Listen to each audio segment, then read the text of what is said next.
So I was having a pretty good time playing Super Smash Bros. Ultimate today, or tonight rather, and as I sat back and was reading just some news and some updates on it over the past 24 to 48 hours, it made me realize that there's really three interesting things I want to talk about with this game. One is the review scores. So it's sitting at a 93 on Metacritic. It makes it the fourth highest rated game of the whole year, which, hey, that's awesome. That's great. And it is by far the highest rated Switch exclusive game. Celeste is up there as well. So, yes, that's awesome.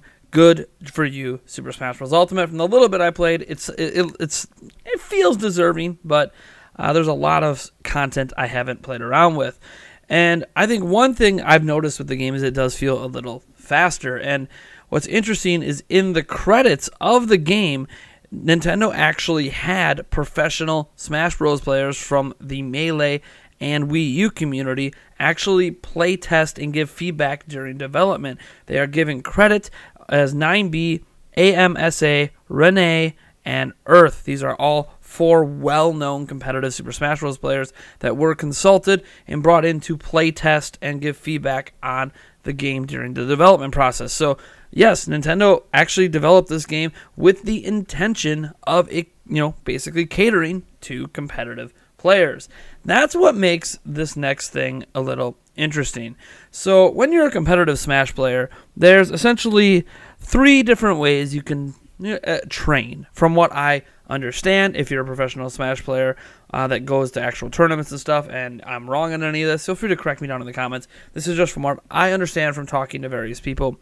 There's obviously the mode in the game that lets you test things, that test mode where you see how much damage, how far people fling, and now they have a graph and all that. That's really built for professional Smash players. That's obviously not just a way to test, that's also just a general way to practice new movesets and different tricks and dashing and all that stuff. Great, cool, awesome. It's just a training mode. It doesn't, it's not like training against actual competition. Now, when it comes to actually doing any real training, you can play against someone in real life, of course. That's obviously the most ideal method. You're on the same system. Pretty much all of the variables can be controlled, from controller types to input lag to online lag and all that stuff. So that's obviously the ideal way to train, although you don't get a wide variety typically of opponents, and because of that, it's not necessarily the best way to train when you want to face a wide variety of character types, a wide variety of play types. So this is why a lot of competitive players also go online to compete. Now, the problem with the online mode, and we've known this since before the game launched, had first to do with the fact that it doesn't guarantee that you're going to even be in a one-on-one match, let alone a match with no items and no stage hazards. And obviously competitive players care about honing their skills without items and without stage hazards, and obviously in one-on-one situations, not free-for-all 1v1, v1, v1, which is what it is, and people kind of figured, I actually heard people defending this before it came out, oh, it's just, once you get to the upper ranks, it's going to be that way. And it's like, everything's ranked, so who knows? I mean, there could be guys that get up there that prefer that, and that's what you get stuck in. And there's no control over this. In the past, they had a For Glory mode that was specific for that kind of thing, but I digress. We've known about that for a while, and I figured it was going to become a bigger issue than people were trying to make it out to be, and it certainly is an issue. But what's even bigger than that is, yet again, Super Smash Bros. Is introducing some lag into their online infrastructure. And not just a little bit of lag, a pretty healthy chunk of it. We're talking where things drop down into the single FPS because of this lag, where there's skipping on screen. This is especially prevalent in the 1v1, v1, v1 matches, but it's also prevalent in 1v1 with item and stage hazards on. And this is a serious issue that Nintendo's been combating with Smash Bros. Really dating back to when they first added online.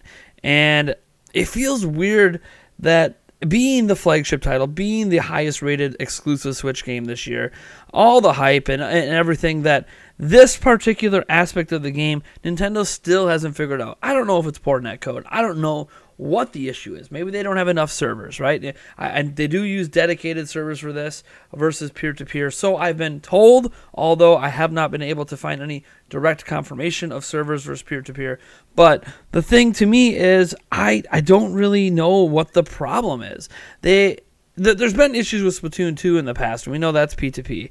And so we already know why those issues exist. But even that seems to have less issues than Smash Bros. Now, I've only played a couple matches online. Not at all the best barometer, but in both matches, I experienced what I would consider input lag. Severe input lag. Like noticeable, like hitting my button and not seeing the attack happen on screen for several seconds. And I have really, really damn good internet. We're talking 400 down and 30 up. And I tested it, during and after the match. And my internet wasn't being throttled. So it doesn't feel like it has anything to do with my connection. Now, I'm sure maybe the guy on the other side has a bad connection. I don't know. And if it's peer-to-peer, I guess that might explain it. But it's a baffling situation that we're still dealing with this. And if there isn't dedicated servers, then Nintendo, what's wrong with you? As Reggie, famously said, hey, what's wrong with you? And if there is dedicated servers, then really, really what's wrong with you? How can you be this bad at optimizing this sort of thing this far into your life cycle? And got to remember, they now charge people money to play this game online. You must have the Nintendo Switch online service to play this game online, and this is what you're getting. You're getting, online that is basically unacceptable. Now, I'll give Nintendo this much. Give them a few months. They might iron everything out, and it might smooth out and not be an issue. And every game that has online aspects tends to have issues at launch. The problem for Smash Bros.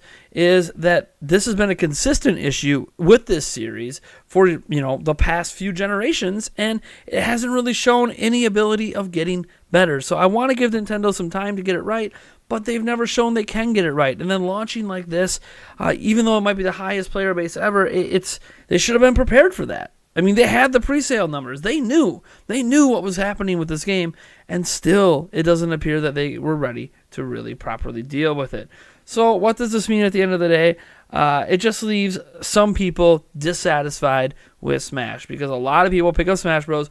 To do that online stuff, do the competitive stuff. They're not getting to necessarily play the type of matches they want to play, and when they do get into matches, they're really, really laggy. And I feel bad. I feel like all of this could have been avoided if Nintendo would have just separated things out with a For Glory mode. And I feel like, in general, Nintendo still does not really fully understand how to run great online systems. And I wish for something like Super Smash Bros. They would have reached out to Google. They would have reached out to Nintendo and tried to figure out something, right? Anything to make it work. But unfortunately, they didn't do that. And we're kind of stuck waiting to see if Nintendo will ever figure it out.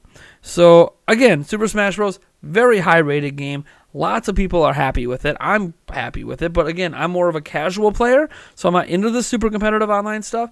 But admittedly, when I do go online, there's issues. And it sucks because I want to have tournaments and all these other things in the future with our community here at Nintendo Prime. And I'm severely worried that the quality of that tournament, it won't be determined necessarily by the people playing, but rather whether or not Nintendo servers are going to give us a lag-free experience, regardless if we have items on, items off, stage hazards on, stage hazards off, or we go into free-for-alls or we do 1v1s. I am severely worried that Nintendo won't be able to give us a smooth experience for such things.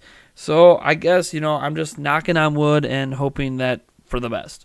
Anyways, you guys let me know what you think about this down in the comments below. I am Nathaniel Ruffajans from Nintendo Prime, and if you like this video, you know what to do, and if you dislike the video, hit that dislike button. We are giving away a Super Smash Bros. Ultimate Nintendo Switch bundle through the Gleam.io link down in the description, and you know what? I'll catch you guys in the next one.